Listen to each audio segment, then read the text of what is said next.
Welcome students. आज के हमारे इस लेक्चर में हम एक्सरसाइज 1.2 का क्वेश्चन नंबर 7 सॉल्व करेंगे। दोस्तों बहुत ही इंटरेस्टिंग क्वेश्चन है, तो फिर शुरू करते हैं। There is a path around a sports field. Sonia takes 18 minutes to drive one round of the field while Ravi take 12 minutes for the same. Suppose they both start at the same point at the same time and go in the same direction. After how many minutes will they meet again at the starting point? Students बहुत ही amazing question है ये। यहां पर बोला जा रहा है कि हमारे एक स्पोर्ट फील्ड में एक पाथ है। देखिए हमने एक पाथ को ड्रॉ किया। अब इस पाथ पर एक स्टार्टिंग पॉइंट है, जिस स्टार्टिंग पॉइंट पर सोनिया और रवि अपनी कार्स में बैठे हैं और वो रेस लगाना चाहते हैं।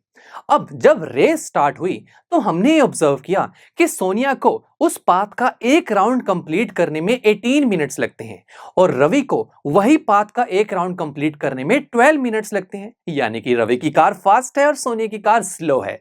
ठीक है, अब हमसे क्या पूछा जा रहा है? हमसे पूछा जा रहा है कि अगर रेस जब भी चल रही है तो इस पूरी रेस के टाइम पर मुझे ये बताइए कि स्टार्टिंग पॉइंट पर ये दोनों दोबारा से पैरेलल कब आएंगे। देखिए इस तरीके से मैंने यहां पर अपनी रेस को पॉज किया। ये जो सिचुएशन है दोस्तों, इस सिचुएशन में देखिए दोनों कार्स एक दूसरे के पैरेलल आ चुकी हैं स्टार्टिंग पॉइंट पर। ये सिचुएशन कितनी देर बाद आएगी हमें ये बताना है, हमें टाइम बताना है दोस्तों। तो कितना इंटरेस्टिंग है स्टूडेंट्स। ये जो मैं यहां पर टाइम निकालूंगा, ये जो टाइम होगा ये रवि और सोनिया दोनों के लिए कॉमन होगा, बिकॉज ये दोनों सेम टाइम पर ही तो एक दूसरे के पैरेलल आएंगे या फिर कहीं एक दूसरे को मिलेंगे। अब ये टाइम कैसे निकालें? दोस्तों टाइम के बारे में हमारे इस क्वेश्चन में क्या इंफॉर्मेशन है?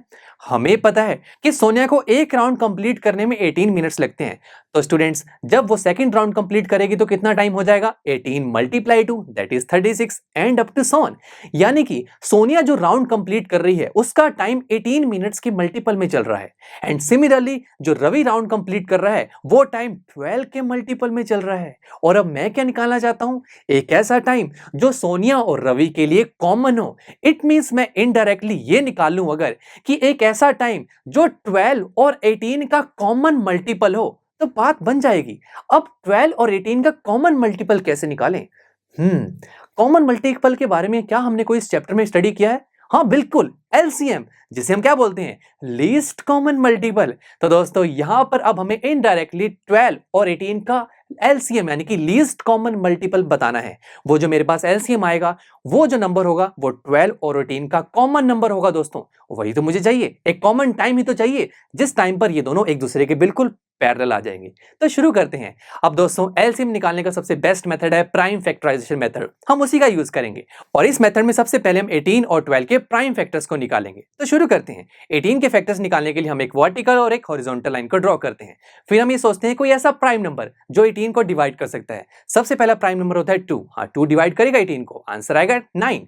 उसके बाद 9 को कौन सा प्राइम नंबर डिवाइड कर सकता है? सोचते हैं 2, नहीं 2 तो डिवाइड नहीं करेगा। 3, हाँ 3 डिवाइड कर सकता है। 3 3 9, आंसर हम देखिए नीचे लिखते हैं। उसके बाद 3 को कौन डिवाइड करेगा? 3 को तो 3 ही डिवाइड कर सकता है, तो 3 1 3 एंड दैट्स इट। दोस्तों हमारे इस मेथड में जब 1 आ जाए हम अपनी मेथड को स्टॉप कर देते हैं। तो यानी कि हमारे पास जो लेफ्ट हैंड साइड पर नंबर्स आए हैं ये सभी नंबर्स 18 के प्राइम फैक्टर्स होते हैं। और प्राइम फैक्टर्स की बात ये होती है कि अगर हम इनको मल्टीप्लाई कर दें तो हमें हमारा ओरिजिनल नंबर वापस मिल जाता है। तो हम 18 को इन सभी प्राइम फैक्टर्स के मल्टीपल में लिख सकते हैं। सिमिलरली 12 की बात कर लेते हैं। अब अगेन सोचिए कौन सा प्राइम फैक्टर है जो 12 को डिवाइड कर सकता है। शुरू से सोचना शुरू करना है दोस्तों। 2 सबसे पहला प्राइम नंबर है। हाँ 2 12 को डिवाइड कर सकता है। 2 6 होता है 12। अगेन 6 को भी 2 डिवाइड कर देता है, तो 2 3 6 और 3 को तो देखिए 3 डिवाइड कर सकता है, तो 3 1 3। वेरी सिंपल, 1 आ चुका है, मेथड को स्टॉप कर देते हैं। अब अगेन ये जो लेफ्ट हैंड साइड पर हमारे पास नंबर आया है इनको अगर मल्टीप्लाई कर दिया जाए तो हमें हमारा ओरिजिनल नंबर वापस मिल जाएगा। तो हम 12 को इन सभी प्राइम फैक्टर्स के मल्टीपल में लिख सकते हैं। नाउ दोस्तों जैसे कि आप जानते हैं कि हम एलसीएम में उन फैक्टर्स को कंसीडर करते हैं जिनकी मैक्सिमम पावर हो। अब यहाँ पर फैक्टर्स को पावर्स की टर्म में रिप्रेजेंट नहीं किया, वो भी कर लेते हैं, बहुत ही सिंपल है। सबसे पहले 18 के जो फैक्टर्स हैं वो है 2 मल्टीप्लाई 3 मल्टीप्लाई 3। 3 2 टाइम्स आ रहा है तो मैं 3 का स्क्वायर लिख सकता हूं, पावर की टर्म में आ गया, और 2 की पावर 1 भी लिख सकता हूं, कोई प्रॉब्लम नहीं है। नेक्स्ट 12 की बात करते हैं। यहां पर है 2 मल्टीप्लाई 2 मल्टीप्लाई 3, तो यहां पर 2 2 टाइम्स आ रहा है तो 2 का स्क्वायर, और 3 1 टाइम है तो 3 raise to power 1। That's it, powers में भी कन्वर्ट कर दिया।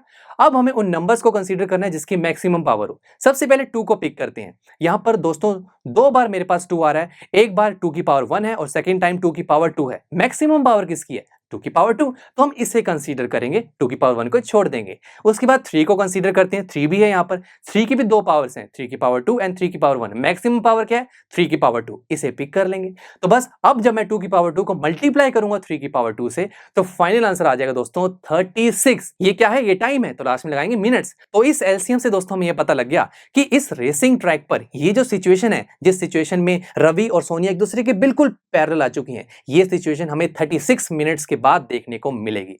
कितना इंटरेस्टिंग था दोस्तों। चलिए अब हम नेक्स्ट लेक्चर में हमारे रियल नंबर चैप्टर का न्यू कॉन्सेप्ट शुरू करेंगे। So see you in the next lecture.